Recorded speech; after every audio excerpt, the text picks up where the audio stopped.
आइए अगले सवाल पे चलें। Mister Datta desire to deposit his retirement benefit of ₹3 lakhs partly to a post office and partly to a bank at 10% and 6% simple interest respectively. If monthly interest income was ₹2,000, then the difference of his deposit in the post office and in the bank was 1 lakh rupees, 40,000, 50,000, D rupees nil. ठीक है, तो यहाँ पे देखिए question क्या है। Mister Dutta हैं एक, जिनको रिटायरमेंट में कुछ पैसे मिले 3 लाख। ठीक है, 3 लाख रुपए मिले, तो इस 3 लाख का कुछ पार्ट इन्होंने पोस्ट ऑफिस में जमा किया, कुछ पार्ट बैंक में जमा किया है। ठीक है, पोस्ट ऑफिस में इन्होंने 10% पे जमा किया, बैंक में इन्होंने 6% के हिसाब से जमा किया सिंपल इंटरेस्ट के रेट पे। तो यहाँ पे देखिए इसको मंथली इंटरेस्ट इनको मिल रहा है 2,000 रुपीज़। ठीक है, दोनों का कंबाइन करके 10% और 6% पे जो मिल रहा है 2,000 मिल रहा है इनको मंथली। ठीक है, तो हमें यहाँ पे बताना है कि जो इन्होंने डिपॉजिट किया है 3 लाख के दो पार्ट्स में, ठीक है, पोस्ट ऑफिस में जो अमाउंट जमा किया और बैंक में जो जमा किए, उन दोनों का डिफरेंस कितना है। ठीक है, तो हमें 4 ऑप्शंस दिए हुए हैं, आइए इसको करते हैं।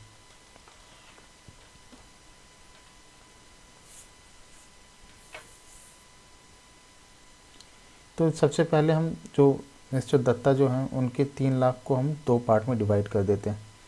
ठीक है, तो उनका एक पार्ट मान लेते हैं कि पी पार्ट है और एक 3 लाख माइनस पी है। ठीक है, दोनों को जोड़ने पे आपका अमाउंट टोटल अमाउंट आना चाहिए 3 लाख। ठीक है, तो P plus 3 lakh minus P से पी कैंसिल हो जाएगा तो 3 लाख। ठीक है, आ जाएगा। तो दो पार्ट में हमने डिवाइड कर दिया, पी 3 लाख माइनस पी। ठीक है, तो एक पी अमाउंट को हम 10% पे लगा देंगे और एक 3 लाख माइनस पी को 6% पे इन्वेस्ट कर देंगे। दोनों का सिंपल इंटरेस्ट बराबर आना चाहिए 2,000 इंटू 12, क्योंकि मंथली इंटरेस्ट बता रहा है। तो एक साल का इंटरेस्ट कितना होगा 24,000। ठीक है, तो आइए इसको करें। सिंपल इंटरेस्ट पोस्ट ऑफिस का, सिंपल इंटरेस्ट बैंक का, और टोटल इंटरेस्ट इनको कितना मिल रहा है एक साल में। ठीक है, क्योंकि हम टाइम पीरियड एक साल का ले रहे हैं।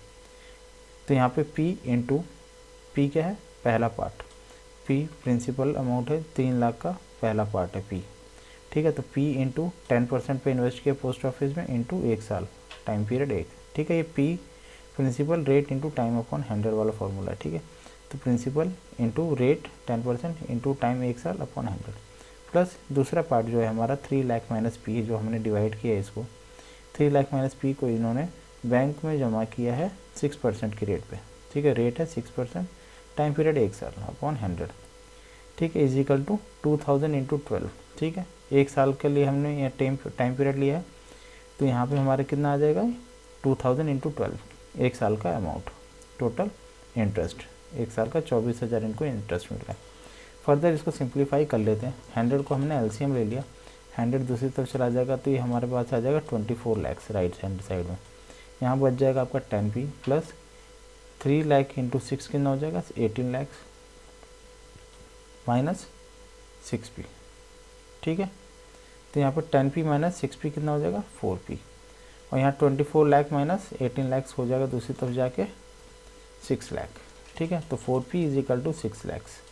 ठीक है, 10p माइनस 6p हो गया 4p, और हमारे पास बच गया 6 लाख।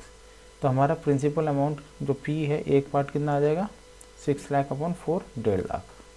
ठीक है, 6 लाख अपॉन 4, 1.5 लाख हमारा एक पार्ट आ गया। ठीक है, तो 3 लाख का एक पार्ट अगर 1.5 लाख है तो दूसरा पार्ट कितना होगा 3 लाख माइनस पी जो हमने माना है। तो 3 लाख माइनस पी कितना है 1.5 लाख, तो हमारा दूसरा अमाउंट भी क्या है 1.5 लाख। तो आप देख सकते हैं कि पहला अमाउंट और दूसरा अमाउंट सेम है, दो पार्ट सेम है, 1.5 लाख दोनों उन्होंने बराबर जमा किए थे पोस्ट ऑफिस और बैंक में।